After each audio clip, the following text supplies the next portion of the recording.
Assalamualaikum warahmatullahi wabarakatuh. Alhamdulillahi rabbil alamin. Allahumma salli ala sayyidina Muhammad wa ala alihi wa sahbihi ajma'in, amma ba'd. Segala puji syukur bagi Allah Subhanahu wa taala. Salawat dan salam bagi Rasulullah sallallahu alaihi wasallam. Alhamdulillah, siang hari ini kita berada dalam rahmat dan nikmat Allah Subhanahu wa taala. Semoga kita senantiasa berada dalam taat kepada Allah, senantiasa berada dalam ridha Allah Subhanahu wa taala. Amin ya rabbal alamin. Para jemaah sekalian yang dirahmati Allah Subhanahu wa taala, pada siang hari ini kita lanjut materi kita, yaitu tentang masalah rukun salat. Kemudian yang selanjutnya, rukun daripada salat yang keempat adalah membaca Al-Fatihah. Maka syarat-syarat di Al-Fatihah ini, yang pertama tentu makhraj daripada huruf daripada Al-Fatihah jangan sampai tidak sesuai dengan yang sudah ditentukan. Dalam arti kata, di saat seseorang membaca Al-Fatihah dengan ucapan yang bisa merubah makna daripada Al-Fatihah itu, maka Al-Fatihah ini tidak dianggap sah. Dalam arti kata, maka berdampak kepada tidak sahnya salat. Seperti misalnya di saat seseorang mengucapkan iyyaka na'budu wa iyyaka nasta'in, maka pada iya ini memiliki tasdid. Apabila tasdid ini dihilangkan, maka dia akan merubah makna.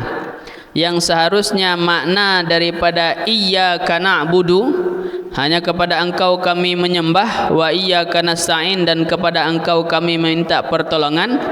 Kalau kita hilangkan tasdidnya, maka kita mengartikan kepada menyembah matahari. Maka ini dalam arti kata, di saat membaca Al-Fatihah, maka tidak boleh dengan kata-kata, dengan cara membaca yang bisa merubah daripada makna daripada Al-Fatihah. Kemudian dalam sebuah hadis, Rasulullah sallallahu alaihi wasallam bersabda bahwa Allah membagi salat ini menjadi dua. Ada salat antara hamba dengan Allah, ada salat yaitu untuk si hamba. Antara hamba dengan Allah adalah seperti di saat seorang hamba ini mengucap alhamdulillahi rabbil alamin.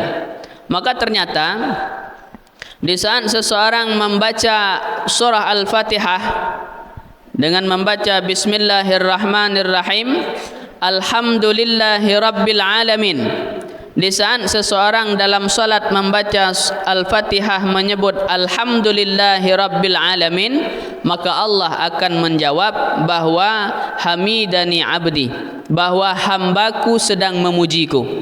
Di saat seorang hamba mengucap Ar-Rahmanir Rahim, maka Allah menjawab, hambaku sedang menyanjung diriku. Di saat seseorang hamba mengucap Maliki Yaumiddin, maka Allah menjawab, hambaku berserah diri kepadaku.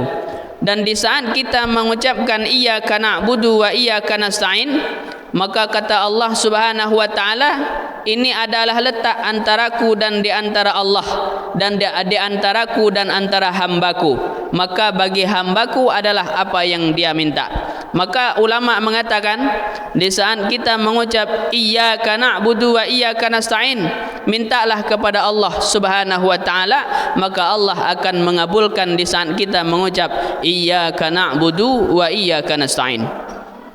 Dan di saat seorang hamba mengucap ihdinas siratal mustaqim sampai waladhdallin, maka Allah menjawab bahwa bagi hambaku adalah apa yang mereka minta.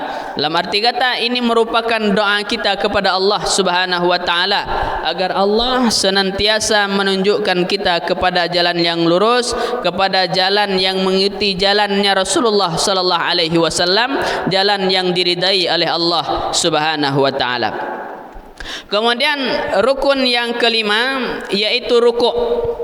Maka ruku ini paling kurang ruku adalah sampainya telapak tangan seseorang kepada lutut.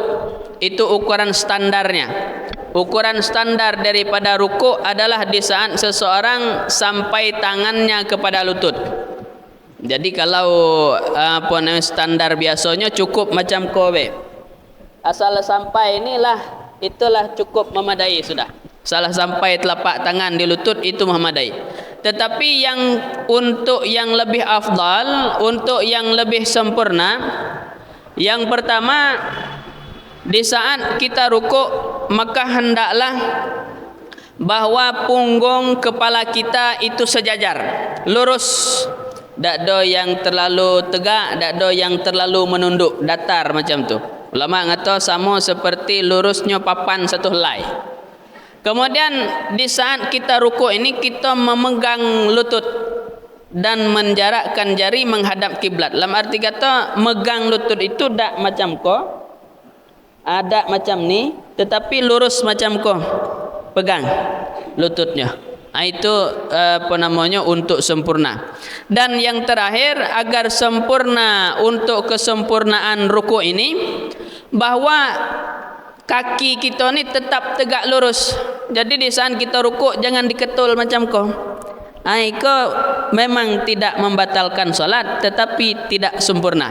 Maka dengan cara yang sempurna saat rukuk kita tetap mendirikan, menegakkan daripada kaki, kemudian menyampaikan telapak tangan sampai ke lutut dengan cara digenggam, kemudian jari ini dijarak sedikit menghadap ke arah kiblat. Ini baru rukuk dengan cara yang sempurna. Maka kalau ada orang megang sampai ke siko megang, ada yang batih kowe megang, ada yang terlampau lutut, memang solat tidak batal tetapi tidak sempurna. Kalau sempurna cukup dengan sampai macam ko, maka ini sudah dengan cara yang sempurna. Di dalam rukuk ini maka kita sunnah mengucap yang namanya tasbih subhana rabbiyal azimi wa bihamdih. Paling kurangnya 1 kali, idealnya 3 kali, bolehnya sampai 11 kali. Tetapi bagi imam, kalau seandainya makmum ini tak suka solat panjang-panjang, maka cukup sebatih 3 kali. Kalau berlebih maka hukumnya makruh. Tapi kalau makmum kita ni suka panjang-panjang, lama rukuk, lama tegak, lama sujud, maka boleh kita sampai kepada 11 kali mengucap subhana rabbiyal azimi wa bihamdih, subhana rabbiyal azimi wa bihamdih. Tapi dalam sebuah hadis bahwa disampaikan oleh Sayyidah Aisyah, Rasulullah itu di saat rukuk memperbanyak menyebut Subhun Quddus Rabbul Malaikat Warruh, Subhun Quddus Rabbul Malaikat Warruh. Maka nampaknya cukup sebatas ini karena kita mengingat waktu. Mudah-mudahan di lain kali dipertemukan oleh Allah Subhanahu wa taala. Semoga bermanfaat. Akhirul kalam. Assalamualaikum warahmatullahi wabarakatuh.